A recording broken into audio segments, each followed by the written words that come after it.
τότε ο αρχιστράτηγος των Ρωμαίων ήταν ο Σκυπίων ο Αφρικανός, ένας ευγενής, του οποίου οι συγγενείς μάλιστα είχαν θυσιαστεί στους αγώνες της Ρωμαϊκής Αυτοκρατορίας.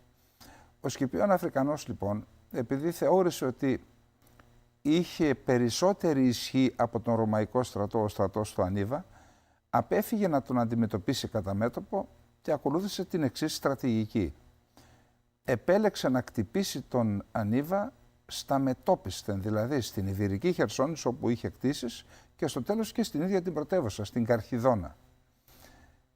Πράττοντας αυτό και απειλούμενη η ίδια η Καρχιδόνα, η κυβέρνηση της Καρχιδόνας που σήμερα βρίσκεται στην Ισία, αυτή η αρχαία πόλη, η κυβέρνηση της Καρχιδόνας ανακάλυψε τον Ανίβα πίσω για να προστατέψει την πρωτεύουσα. Και εκεί στο τέλος ήταν ο δεύτερος Καρχιδονιακός πόλεμος. Εκεί τελικώς συνθηκολόγησε η Καρχιδόνα με την Ρώμη και η Ρώμη επικράτησε σε ολόκληρη την Μεσόγειο.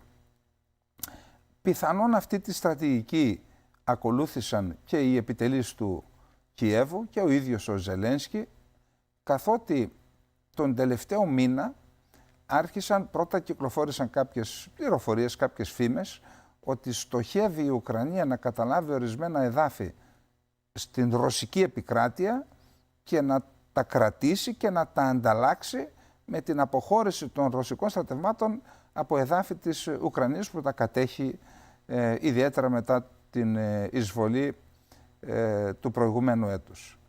Μετά από αυτό, αφού κυκλοφόρησαν οι φήμες, είχαμε την επίθεση με δύο μη επανδρομένα αεροσκάφη την 9η Μαΐου, την ημέρα της νίκης δηλαδή, στο Κρεμλίνο, και στη συνέχεια άρχισαν να γίνονται επιθέσεις μέσα στο ρωσικό έδαφος, κυρίως στην περιφέρεια Μπελγκορόντ και όχι μόνο, και σε άλλες περιοχές, στο Κρασνοντάρ, στο Νοβοροσίσκ, στο Κούρσκ, στο Βορονέζ, επιθέσεις με μη επανδρομένα αεροσκάφη, με αρκετές απώλειες για τη ρωσική πλευρά. Οι στόχοι ήταν κυρίως υποδομές, αποθήκες καυσίμων, σιδηροδρομικοί σταθμοί, σιδηροδρομικοί άξονες, ακόμα και δίκτυα μεταφοράς ηλεκτρικής ενέργειας. Δηλαδή περίπου την ίδια στοχοποίηση έκανε και η Ουκρανία με αυτή που έκανε και η Ρωσία με τις πυραυλικές επιθέσεις στο έδαφος της Ουκρανίας. Και για να φτάσουμε πριν από μερικές εβδομάδες σε εισβολή κανονικά με παραστρατιωτικές ομάδες μέσα στην περιοχή Μπελγκορότ, συγκατάληψη δύο χωριών, αναγκάστηκε η Ρωσία να στείλει εκεί κάποιες δυνάμεις εσωτερικής ασφάλειας. Εν πάση περιπτώσει, αυτή η τακτική της Ουκρανίας συνεχίζεται και είναι γεγονός ότι έχει αποφέρει κάποια αποτελέσματα, δεδομένου ότι η Ρωσία είναι αναγκασμένη να στρέψει και την προσοχή της και μέρος του δυναμικού της στη δική της επικράτεια, πιθανότατα αυτό εις βάρος της προσοχής αλλά και των προσπαθειών που θα έκανε στις γραμμές άμυνας στα εδάφη που έχει καταλάβει στην Ουκρανική επικράτεια. Και ενώ συνέβαιναν αυτά, ξεκίνησαν οι προκαταρκτικές ενέργειες της Ουκρανικής αντεπίθεσης, η οποία Ουκρανική αντεπίθεση, όπως είναι γνωστό, βρίσκεται στο προσκήνιο από τα τέλη του χειμώνα. Είχε προαναγγελθεί η έναρξή της κάπου στις αρχές της Άνοιξης. Υπήρχαν ορισμένα προβλήματα, είτε που σχετίζονταν είτε με τη βατότητα του εδάφους, έλυναν οι πάγοι και υπήρχε πρόβλημα για να χρησιμοποιήσουν εκτός των οδών τις περιοχές, τα εδάφη, τα τεθωρακισμένα, είτε τα άρματα μάχης είτε τα τεθωρακισμένα οχήματα. Τελικώς υπήρχαν και κάποια προβλήματα οργανωτικά. Φτάσαμε λοιπόν στις αρχές του Ιουνίου και στις 4 Ιουνίου ξεκίνησαν διάφορες επιθετικές ενέργειες των Ουκρανικών ενόπλων δυνάμεων στη γραμμή άμυνας των Ρώσων, και αυτές οι επιθετικές ενέργειες έχουν τον χαρακτήρα ότι είναι ενέργειες για να διαπιστωθούν τα προβλήματα που έχουν, τα κενά στην άμυνα των Ρώσων, και αφού εντοπιστούν τα κενά, στη συνέχεια να πραγματοποιηθεί η κύρια αντεπίθεση, η οποία έχει κυρίως σε ό,τι αφορά το νότιο μέτωπο, βλέπουμε το χάρτη, έχει αντικειμενικό σκοπό να περάσει από την περιοχή Ορέχοβο, όπως βλέπετε αριστερά το Βέλος, στο Τοκμάκ και από εκεί από το Τοκμάκ στην Μελιτόπολη για να βγει στις ακτές της Αζωφικής θάλασσας. Επίσης, επιθετικές ενέργειες γίνονται και στην περιοχή που βλέπουμε δεξιά στο Βέλος και έχουν ως στόχο να φτάσουν μέχρι και την Μαριούπολη. Ο κύριος αντικειμενικός σκοπός της αντεπίθεσης, που η αντεπίθεση της Ουκρανίας θα πάρει την μορφή μικρών επιθετικών ενέργειών από το βορρά, από το Χάρκοβο μέχρι το νότο που βλέπουμε, αλλά κατά την εκτίμηση του ομιλούντος, η κύρια προσπάθεια θα είναι αυτή του Ορέχοβο, Τοκμάκ, Μελιτόπολη, ακτές της Αζωφικής θάλασσας. Για ποιο λόγο? Για να διασπάσει την ενότητα του μετώπου της Ρωσίας, να αποκόψει την νότια περιοχή απώλειες των Ουκρανικών ενόπλων δυνάμεων και για ελάχιστα εδαφικά κέρδη. Από πλευράς Ουκρανίας τηρείται σιωπή για το αν άρχισε η αντεπίθεση, για το πότε θα ακολουθήσει η δεύτερη ή μάλλον η κύρια φάση της αντεπίθεσης, και τηρείται σιωπή και για τα αποτελέσματα των πρώτων επιθετικών. Διακοπή εδώ και χρόνια είχαν φτάσει στο σημείο 0 οι σχέσεις των δύο χωρών. Επίσης η Κίνα έχει αποκτήσει, έχει εξασφαλίσει την άδεια από τα Εμιράτα να δημιουργήσει μια ναυτική βάση στα Ηνωμένα Αραβικά Εμιράτα. Προσπαθεί να παίξει ενεργό ρόλο ακόμα και στη διαμάχη μεταξύ Ισραήλ και Παλαιστινίων. Και μετά από όλα αυτά έχουμε την ολική επαναφορά, την παρουσία του Μπλίνκεν στην σύνοδο του Συμβουλίου των Χωρών του Κόλπου. Συναντήθηκε με τον Υπουργό Εξωτερικών, τον ομολογό του της Σαουδικής Αραβίας, συζήτησαν για τις σχέσεις των δύο χωρών και στη συνέχεια επισκέφθηκε και έγινε δεκτός από τον διάδοχο του θρόνου της Σαουδικής Αραβίας, τον πρίγκιπα Μπιν Σαλμάν, ο οποίος στην ουσία είναι ο ηγέτης του Σαουδαραβικού Βασιλείου. Έγινε δεκτός στο παλάτι του Μπιν Σαλμάν στην πόλη Τζέντα στην καταμέτρηση. Είναι μια άποψη που είναι κυρίαρχη στο σκληρό πυρήνα των Ρεπουμπλικάνων και μάλιστα σε συζητήσεις που έχουμε φίλους Ελληνοαμερικανούς, δεν είναι λίγοι αυτοί που το πιστεύουν. Τώρα λοιπόν έρχεται να προσθεθεί αυτή η υπόθεση και ήδη κυκλοφορεί πάλι στους ίδιους κύκλους η άποψη ότι είναι μια στημένη υπόθεση αυτή που θα αναφέρουμε για να κόψουν το δρόμο για την προεδρία στον Ντόναλντ Τραμπ, δεδομένου ότι σε περίπτωση που τελικώς προκριθεί ως υποψήφιος των Ρεπουμπλικάνων, θεωρούν πάλι οι κύκλοι αυτοί οι ρεπουμπλικανικοί ότι είναι σχεδόν βέβαιη η επανεκλογή του, η εκλογή του στη θέση του Προέδρου των Ηνωμένων Πολιτειών της Αμερικής. Να δούμε λοιπόν ποια είναι η νέα δικαστική περιπέτεια του Ντόναλντ Τραμπ. 7 κατηγορίες περιπλέκεται η κούρσα για τη διεκδίκηση του χρήσματος των Ρεπουμπλικάνων για τις προεδρικές εκλογές του 2024. Κατηγορίες απαγγέλθηκαν εναντίον του πρώην Προέδρου των ΗΠΑ, Ντόναλντ Τραμπ, για παράνομο χειρισμό απορρίτων εγγράφων που βρέθηκαν στο σπίτι του στη Φλόριντα, σύμφωνα με πηγές που επικαλούνται τα διεθνή μέσα και όπως έκανε γνωστό ο ίδιος μέσω του ιστοτόπου κοινωνικής δικτύωσης Truth Social που έχει δημιουργήσει. Σημειώνεται ότι δεν έχει κατηγορηθεί ποτέ πρώην Αμερικανός πρόεδρος για διάπραξη ομοσπονδιακών εγκλημάτων και σχεδόν σίγουρα θα ανατρέψει την κούρσα για την διεκδίκηση του χρήσματος των Ρεπουμπλικάνων για τις προεδρικές εκλογές του 2024, σημειώνει το πρακτορείο Bloomberg. Δεδομένου ότι ανάλογα με τις κατηγορίες και εφόσον καταδικαστεί, ο Τραμπ θα μπορούσε να αντιμετωπίσει ποινή φυλάκισης ή αποκλεισμό από την ανάληψη δημοσίων αξιωμάτων. Η διεφθαρμένη κυβέρνηση Biden ενημέρωσε τους δικηγόρους μου πως μου ασκήθηκε δίωξη κατά τα φαινόμενα για την απάτη με τα κουτιά, ανέφερε ο Ρεπουμπλικάνος που ονειρεύεται να ανακαταλάβει το Λευκό Οίκο το 2024. Πρόσθεσε ότι κλήθηκε να παρουσιαστεί ενώπιον Ομοσπονδιακού Δικαστηρίου στο Μαϊάμι την 3η 13 Ιουνίου. 3η και 13 δηλαδή. Δεν παρουσίασε κάποιο τεκμήριο για τον ισχυρισμό αυτό, πάντως πηγή του πρακτορείου ειδήσεων Reuters επιβεβαίωσε την πληροφορία. Σύμφωνα με τα διεθνή μέσα, ο Τραμπ αντιμετωπίζει 7 κατηγορίες για παράνομη και εσκεμμένη κατοχή διαβαθμισμένων εγγράφων και πληροφοριών εθνικής άμυνας, για απόκρυψη εγγράφων, παρακόλληση της δικαιοσύνης και ψευδούς δήλωσης. Η καταδίκη για την κατηγορία της σκόπιμης απόκρυψης ή καταστροφής κρατικών αρχείων επισύρει από ποινή αποκλεισμού από αξίωμα, ωστόσο οι νομικοί εμπειρογνώμονες διαφωνούν σχετικά με το αν αυτό ισχύει για την Προεδρία. Η παραβίαση του νόμου περί κατασκοπίας με την διατήρηση πληροφοριών εθνικής άμυνας μπορεί να επιφέρει ποινή έως και 10 χρόνια ποινή φυλάκισης και η παρεμπόδιση της δικαιοσύνης μπορεί να επιφέρει έως και 20 χρόνια ποινή φυλάκισης, αν και στον Τραμπ είναι απίθανο να επιβληθούν οι μέγιστες ποινές. Ο Τραμπ δήλωσε αθώο στην ανάρτησή του, αναφέροντας ότι κλήθηκε να εμφανιστεί στο Ομοσπονδιακό Δικαστήριο στο Μαϊάμι την Τρίτη. Ποτέ δεν πίστευα ότι ήταν δυνατό να συμβεί κάτι τέτοιο σε έναν πρώην πρόεδρο των Ηνωμένων Πολιτειών, έγραψε.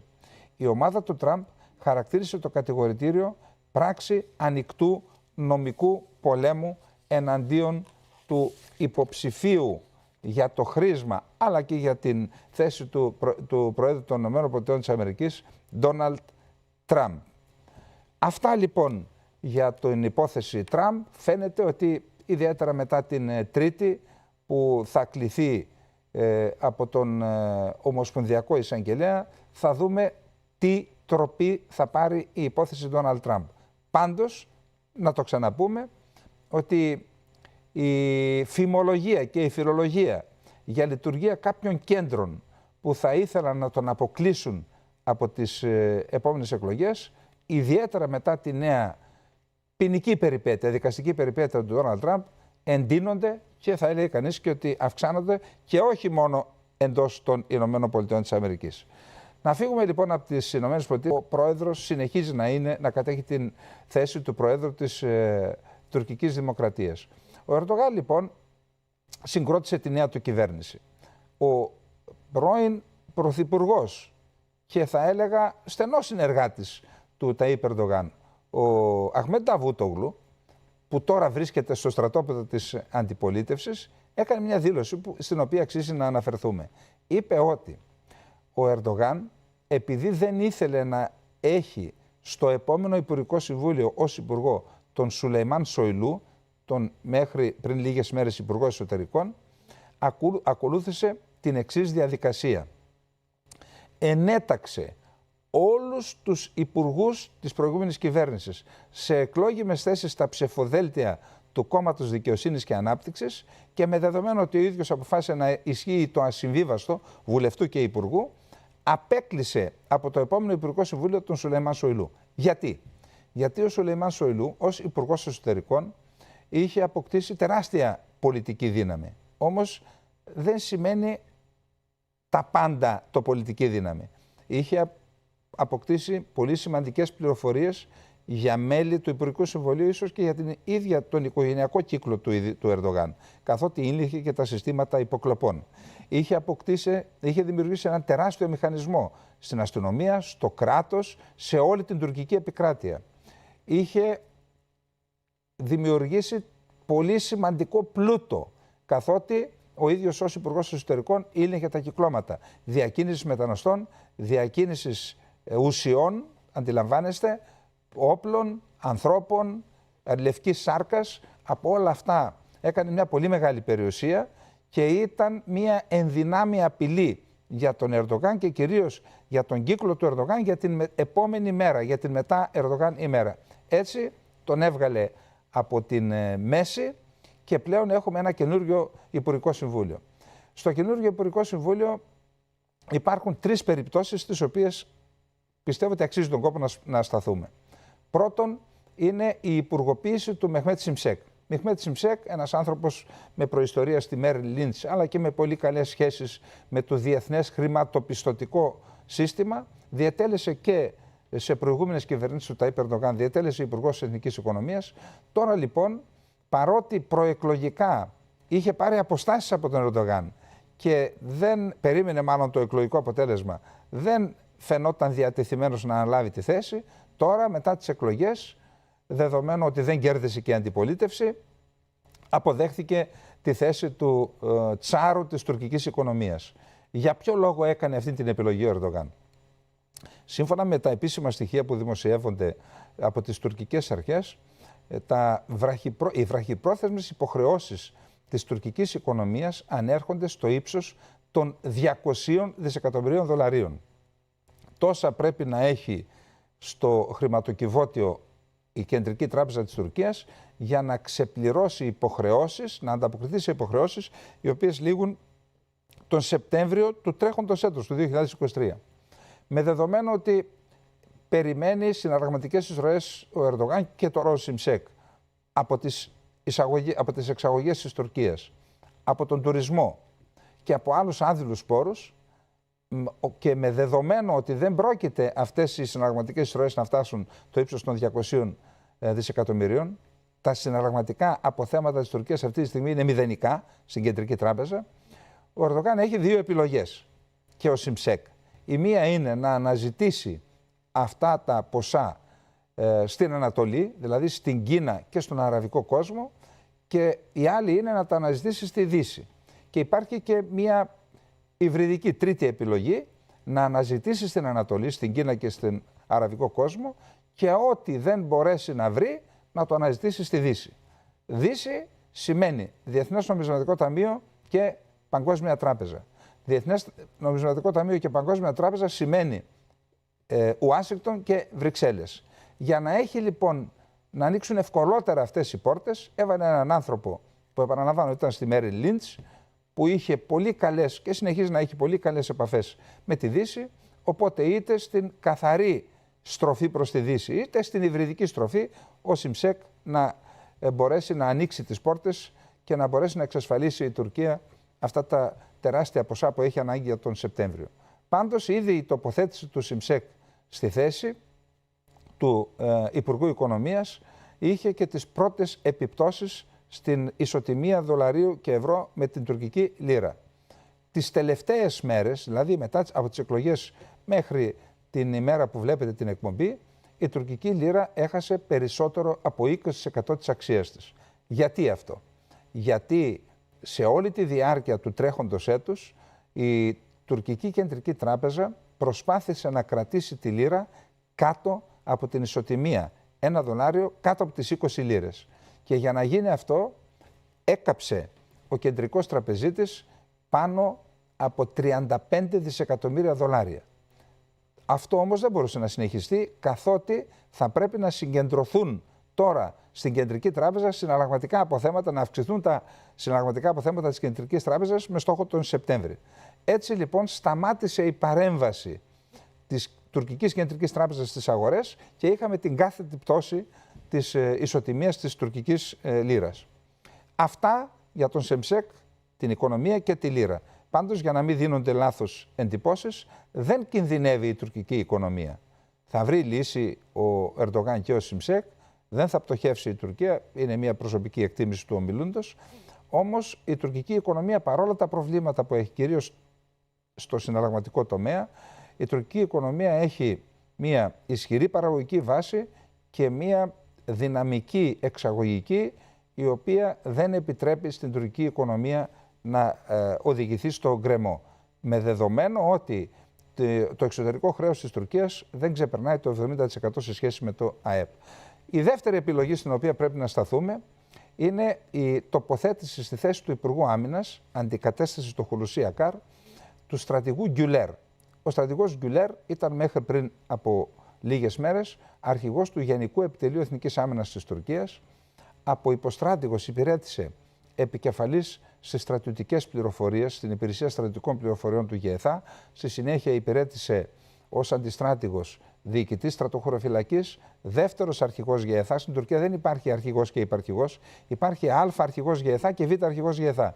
Ο Α αρχηγός ΓΕΘΑ είναι για τα επιχειρησιακά σχέδια, ο Β αρχηγός ΓΕΘΑ είναι για την εσωτερική τάξη και για τα πολιτικά ζητήματα, για το κουρδικό, άρα έχει εμπειρία και από αυτό. Έκανε διοικητή στρατοχωροφυλακής, που σημαίνει είχε στα χέρια του ολόκληρη την τουρκική επικράτεια, και στη συνέχεια έγινε αρχηγός ΓΕΘΑ, που είναι, θα έλεγε κανείς, μπάρουτο-καπνισμένος, καθότι έχει συντάξει σχέδια, έχει εγκρίνει σχέδια, έχει εγκρίνει διαταγές για πολεμικές επιχειρήσεις στο Βόρειο Ιράκ, στη Συρία, στη Λιβύη, στον Αγκόρνο Καραμπάχ. Άρα ο Ερντογάν επέλεξε να βάλει στη θέση του Υπουργού Άμυνας έναν άνθρωπο με τεράστια εμπειρία στα ζητήματα που προανέφερα και έναν άνθρωπο ο οποίος ξέρει από το Α μέχρι το Ω όλα τα επιχειρησιακά σχέδια της Τουρκίας που σχετίζονται με την Κύπρο και με την Ελλάδα. Ας ελπίσουμε όλα αυτά να ληφθούν υπόψη από τον Πρωθυπουργό που θα προκύψει από τις προσεχείς εκλογές στην Ελλάδα, για να τοποθετήσει στη θέση του Υπουργού Άμυνας έναν άνθρωπο που να έχει τουλάχιστον, έστω και κατά προσέγγιση, τα ίδια προσόντα, και αναφέρομαι κυρίως στην εμπειρία περί τα στρατιωτικά. Το επόμενο πρόσωπο στο οποίο πρέπει να σταθούμε, 10 μέχρι το 2023, 13 χρόνια. Ο Χακάν Φιντάν είναι ένας άνθρωπος που ξεκίνησε από τη Σχολή Μονίμων Υποαξιωματικών, ήταν διαβιβαστής, υπηρέτησε στις ΗΠΑ σε μια θέση νατοϊκή, εκεί σπούδασε στο Πανεπιστήμιο του Μέριλαντ, μετά πήρε μεταπτυχιακό στην Τουρκία, διδακτορικό που είχε σχέση με τις μυστικές υπηρεσίες, και σταδιακά τον εκμεταλλεύτηκε το τουρκικό κράτος την έφεσή του στα ζητήματα αυτά, τοποθετήθηκε στο πρακτορείο Τίκα, που είναι ένα παραμάγαζο, ας μου επιτραπεί η έκφραση, της τουρκικής υπηρεσίας πληροφοριών, άρα εντάχθηκε στον κύκλο των υπηρεσιών πληροφοριών μέχρι που έγινε διοικητής το 2010. Ως διοικητής της τουρκικής υπηρεσίας πληροφοριών έκανε την αναδιοργάνωση, μάλιστα μαζί με τον Κώστα Πικραμένο έχουμε γράψει και ένα σχετικό βιβλίο για την νέα ΜΙΤ και για τη δράση της στην περιοχή και στην Ελλάδα και στην Κύπρο. Εκεί λοιπόν μεταξύ άλλων ευθύνεται και βαρύνεται με τα εξής εγκλήματα. Την δολοφονία 3 Κουρδισσών στο Παρίσι το 2013. Εκεί τρεις Κούρδισσες, οι οποίες ήταν επικεφαλής του τμήματος γυναικών του κουρδικού κινήματος στη Γαλλία, στο Παρίσι, και μάλιστα με σχέσεις ακόμα και με τον πρόεδρο της Γαλλικής Δημοκρατίας και με άλλα σημαίνοντα πρόσωπα. Ένα άτομο το οποίο στρατολογήθηκε από αυτό που βλέπετε στις οθόνες σας, τον Χακάν Φιντάν, και στην αρχή έκανε τον οδηγό σε αυτές τις γυναίκες, πήρε εντολή από την Άγκυρα και τη σκότωσε και στη συνέχεια διέφυγε στην Τουρκία. Για όλα αυτά υπάρχουν και επίσημα έγγραφα που επιβεβαιώνουν την εμπλοκή του Χακάν Φιντάν. Επίσης, ο ίδιος ευθύνεται για την δολοφονία δεκάδων ανθρώπων στη Βόρεια Συρία, όχι ενόπλων, αόπλων πολιτών, πολιτικών, οι οποίοι υπηρετούν σε αυτό το ιονί κράτος που λειτουργεί στη βορειοανατολική Συρία, επειδή η Τουρκία θεωρεί απειλή αυτό το κράτος για τη δική της ακεραιότητα, εδαφική ακεραιότητα. Επίσης είναι υπεύθυνος για την υποδοχή 35.000 τζιχαντιστών, επικίνδυνων τρομοκρατών από όλο τον κόσμο, οι οποίοι πήγαν στην Τουρκία, τους υποδέχθηκε η τουρκική υπηρεσία πληροφοριών, τους εκπαίδευσε και τους έστειλε στην Συρία να καταστρέψουν μια χώρα. Πρόκειται για τρομοκράτες της Αλ-Κάιδα και του Ισλαμικού κράτους.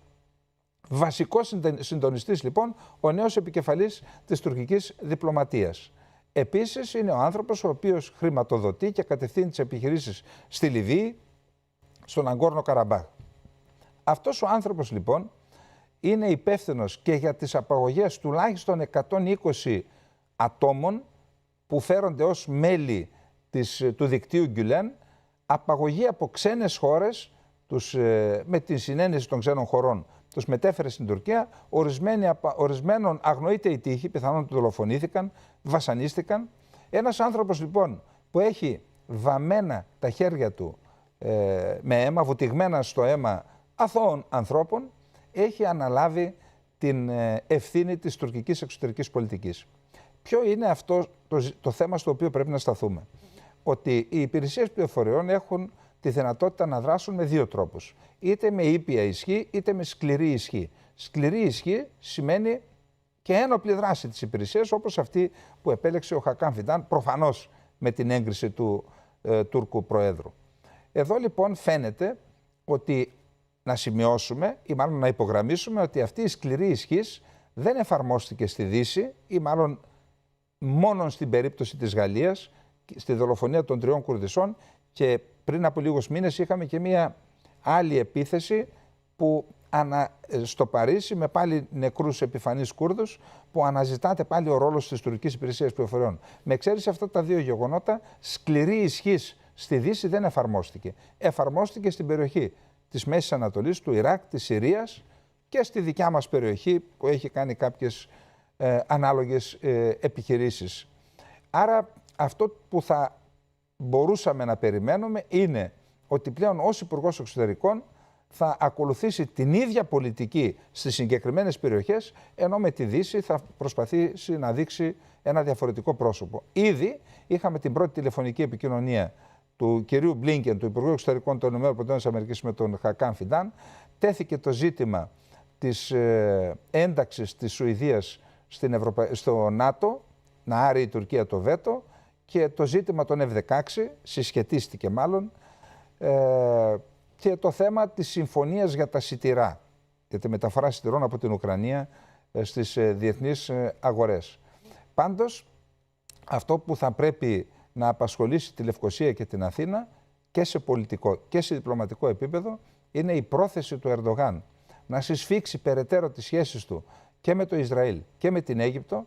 Έχουμε πλέον, όχι ενδείξεις, αποδείξεις ότι και ο πρόεδρος της Αιγύπτου, ο Σίση, αλλά και η Αίγυπτος, κυρίως όμως και το Ισραήλ, κυρίως όμως η Αίγυπτος, ότι θέλουν να επιταχύνουν τις διαδικασίες προσέγγισης των δύο χωρών, και αυτό είναι ένα ζήτημα που καίει την Κύπρο, κυρίως την Ελλάδα, με δεδομένο ότι η Ελλάδα έχει υπογράψει μια συμφωνία οριοθέτησης με την Αίγυπτο, η οποία δεν περιλαμβάνει τη θαλάσσια περιοχή ανατολικά του 28ου Μεσημβρινού, και εκεί η Τουρκία, ο πρέσβης της Τουρκίας στην Αίγυπτο, δήλωσε ότι ένα από τα θέματα που θα τεθούν στο άμεσο μέλλον μεταξύ των δύο χωρών θα είναι η οριοθέτηση των θαλασσίων ζωνών, δηλαδή ΑΟΣ και υφαλοκρηπίδας, μεταξύ των δύο χωρών. Εάν γίνει αυτό λοιπόν, παρότι στη συμφωνία που έχουμε υπογράψει η Αίγυπτος και η Ελλάδα υπάρχει ο εξής όρος, ότι αν κάποια από τις συμβαλόμενες χώρες θελήσει να οριοθετήσει με μια άλλη χώρα, θα πρέπει να διαβολευθεί με την Αίγυπτο ή με την Ελλάδα, αναλόγως.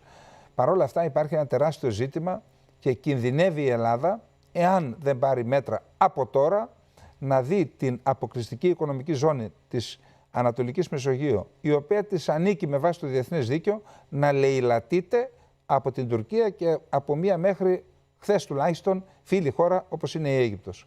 Όσον αφορά τις σχέσεις Τουρκίας-Ισραήλ, εκεί το Ισραήλ έχει ένα τρίλημα, όχι δίλημα. Έχει φυσικό αέριο, διαθέτει φυσικό αέριο στην αποκλειστική οικονομική ζώνη, ήδη βρίσκεται σε φάση ανάπτυξης, εξορίσσεται ήδη φυσικό αέριο, και το φυσικό αέριο που δεν υπερβαίνει την εσωτερική κατανάλωση, το Ισραήλ πρέπει να το εξάγει. Ο ένας δρόμος είναι η Αίγυπτος. Όσον αφορά όμως το κύριο μέρος της παραγωγής, είπαμε ότι έχει τρεις επιλογές. Η πρώτη επιλογή είναι ένας αγωγός με την Τουρκία και θεωρείται η οικονομικότερη λύση. Η δεύτερη επιλογή είναι ένας αγωγός από την Ισραηλινή ΑΟΣ στην Κύπρο, όπου εκεί θα διατίθεται για εσωτερική αγορά το φυσικό αέριο και αυτό που περισσεύει θα υγροποιείται και θα εξάγεται στην Ευρώπη. Και η τρίτη λύση είναι ο EastMed, ένας αγωγός φυσικού αερίου, Ισραήλ, Κύπρος, Ελλάδα, Ιταλία, Ευρώπη.